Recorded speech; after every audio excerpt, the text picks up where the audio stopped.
Once again, it's good to see you again, class. And I understand that today we are going to be talking about superlatives.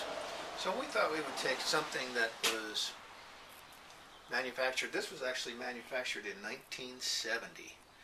And of course, it's 2011 now, so that's a long time ago.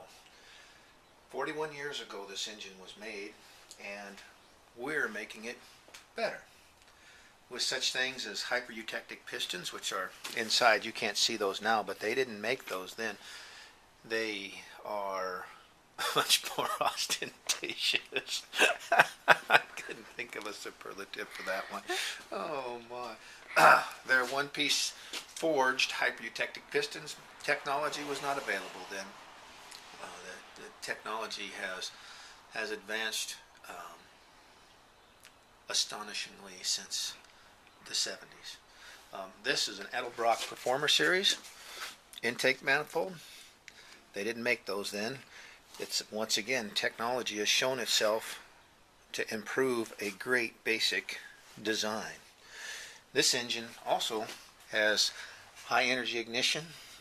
When this engine came out, it had an old set of points and a coil in it. This probably puts out 100 times more electricity with just simple, basic, improved technology.